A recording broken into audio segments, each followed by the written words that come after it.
नमस्कार दोस्तों, स्वागत है आप सबका आज एक नए वीडियो में। और जैसा कि हम उम्मीद कर रहे हैं कि आप अपनी पढ़ाई को एकदम बढ़िया से आगे बढ़ा रहे होंगे। आज का जो वीडियो है ये स्पेशली टीजीटी साइंस के स्टूडेंट्स के लिए है। टीजीटी साइंस में कई सारे स्टूडेंट्स का मेरे पास मैसेज आया है कि सर टीजीटी साइंस की प्रिपरेशन हम कैसे करें। स्पेशली ये जो प्रिपरेशन है ये मैं बात कर रहा हूँ अभी EMRS, KVS और NVS के रिगार्डिंग, क्योंकि इन तीनों का एग्ज़ाम डेट आ चुका है। KVS NVS तो एक साथ हो रहा है 27 तारीख को, और जो EMRS है वो आपको 22 तारीख को उसका एग्ज़ाम देने को मिलेगा। तो दोस्तों अब इतने बचे हुए समय में जो हमारे पास लगभग 20 दिन का समय EMRS में है और 25 दिन का समय हमारे पास KVS NVS में है। अब इस बचे हुए 20 से 25 दिन में हमारी क्या स्ट्रेटजी हो जिससे कि हम सिलेक्शन के नज़दीक पहुंच सकें। दोस्तों आपको पता है कि टीजीटी साइंस में बहुत वैकेंसी है, लगभग 400 प्लस सीटें जो है EMRS में हैं और इसी के आसपास आपके पास KVS NVS में सीटें हैं। तो हमारे पास अच्छा मोटिवेशन है जिससे कि हम इस एग्ज़ाम को क्रैक करें और एक बहुत बेहतरीन जॉब आपका इंतज़ार कर रही है। दोस्तों देखिए, कल परसों आपकी होली है और होली में आपकी पढ़ाई थोड़ी सी कम होगी। ये मैं नहीं कह सकता कि आप बिल्कुल होली ना मनाइए, होली छोड़ दीजिए, ऐसा संभव नहीं है। लेकिन फिर भी मैं ये कहूँगा कि अभी आप होली के जो टाइमिंग है उसको सेलिब्रेट करने का उसको थोड़ा सा कम रखिए, ठीक है। तो मुद्दे की बात पे आते हैं। मुद्दा ये है कि सर क्या स्ट्रैटेजी हम रखें इस बचे हुए समय में। देखिए दोस्तों, सबसे पहले आप क्या करोगे, टीजीटी साइंस का EMRS और KVS NVS का जो सिलेबस है उसकी हार्ड कॉपी आपके पास होनी चाहिए। जैसा कि मैंने देखा है कि दोनों लगभग सिलेबस इक्वल है। क्यों इक्वल है? क्योंकि दोनों में क्लास 9-10 के NCERT का सिलेबस दिया हुआ है, ठीक है। क्लास 9-10 का NCERT का सिलेबस दिया हुआ है।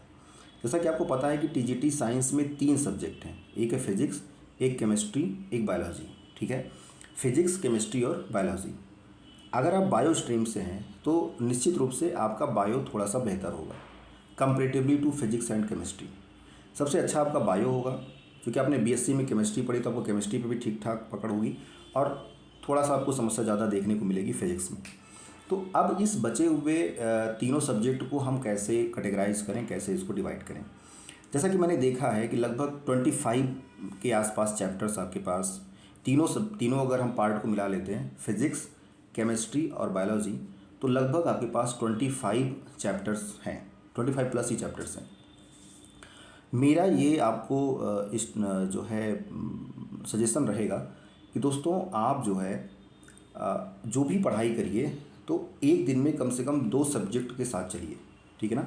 एक दिन में आप 2 सब्जेक्ट के साथ चलिए। कैसे चलेंगे? अगर आप आज के दिन फिजिक्स पढ़ रहे हैं तो साथ में बायोलॉजी देख लीजिए, अगले दिन आपने केमिस्ट्री देखी तो फिर बायोलॉजी देख लीजिए। इससे क्या होगा कि चूँकि फिजिक्स और केमिस्ट्री थोड़ी सी बोरिंग होती है आपके लिए, लेकिन बायो आपको पढ़ने में इन्जॉय आता है। तो आप फिजिक्स पढ़ोगे, फिर थोड़ी सी बायोलॉजी पढ़ोगे, फिर फिजिक्स केमिस्ट्री अगले दिन और फिर बायोलॉजी, फिर फिजिक्स, फिर केमिस्ट्री। इस तरह क्या होगा कि अगले एक हफ्ते में आपकी पूरी बायो कंप्लीट हो जाएगी, पूरी बायो भी कंप्लीट हो जाएगी, जबकि फिजिक्स और केमिस्ट्री के लगभग 60% सिलेबस हो जाएंगे, ठीक है। देखो, पहले हफ्ते में, फर्स्ट वीक में आपको ज़्यादा समय देना होगा, ज़्यादा समय आपको पढ़ने में देना होगा, ठीक है।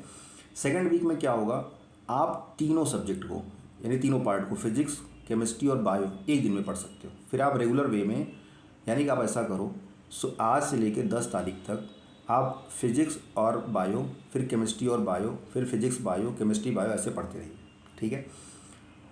फिजिक्स को आप ज़्यादा समय दो। अगर आप 8 घंटे पढ़ाई कर रहे हो तो आप लगभग 6 घंटे फिजिक्स पढ़ो और 2 घंटे बायो पढ़ो। अगले दिन आपने 8 घंटे पढ़ाई की तो 6 घंटे फिजिक्स और 2 घंटे बायो। देखो दोस्तों, ये कहना ईजी है कि हम 15 घंटे पढ़ाई कर पाएंगे, लेकिन इतना आसान नहीं होता है। आप 8 से 10 घंटे को टारगेट करिए कि हमारा जो आउटपुट होगा, जो हम पूरा फाइनल आउटपुट निकालेंगे, वो हम 8 से 10 घंटे के बीच में रखेंगे, ठीक है। इससे क्या होगा, इससे आपकी प्रिपरेशन काफ़ी बढ़िया से हो जाएगी। दोस्तों 2 समस्याएं हैं, उस पर मैं बात करना चाहता हूँ। नंबर 1 प्रॉब्लम ये है कि सिलेबस में जो चैप्टर्स दिए हुए हैं वो चैप्टर तो NCERT से मैच कर रहे हैं, लेकिन जो उसके अंदर टॉपिक्स दिए हुए हैं, हर एक चैप्टर में 2 से 3 ऐसे टॉपिक्स हैं जो आपको क्लास 9-10 की NCERT में नहीं मिलेगा। उसके लिए आपको 11-12 की NCERT प्रेफर करनी पड़ेगी। लेकिन मैं अभी आपको ऐसा सजेशन नहीं दूंगा। कि क्यों नहीं दूंगा? क्योंकि आप कितनी एनसीईआरटी पढ़ पाओगे? अगले 15-20 दिन में आपको बोलूँगा 9th की भी निकालो, 10th की भी ले आओ, 11th की भी ले आओ, 12th की, तो इससे आपको बहुत बेनिफिट नहीं मिलेगा। आप क्या करो कि आप 9th-10th की एनसीईआरटी निकालो, ठीक है। जो जो टॉपिक आपको 9th और 10th में मिल जाए उसको आप पढ़ लो वहाँ से। और लगभग हर एक चैप्टर में 2 टॉपिक, कहीं कहीं पे 3 टॉपिक या 1 टॉपिक थोड़े से बाहर से हैं, जो 9th-10th के सिलेबस में नहीं है। उसके लिए आप उस टॉपिक को गूगल में या चैट जीपीटी में उसको सर्च करो, और उसके लिए अपना 1-2 पेज का एक आप जो है बना लो, जो है अपने हाथ से लिख करके हैंड रिटन नोट्स आप रख लो।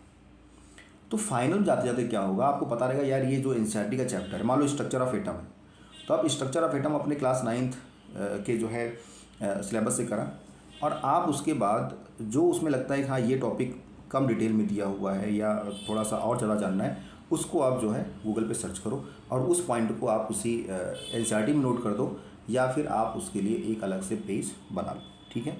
तो दोस्तों, मैंने एक जो है डेडिकेटेड आंसर जो है राइटिंग का एक लाइव बैच मैंने बना रखा है टेलीग्राम पे, तो आप लोग उसको ज्वाइन कर सकते हैं। अभी लगभग 70+ स्टूडेंट हमारे ग्रुप में जुड़ चुके हैं।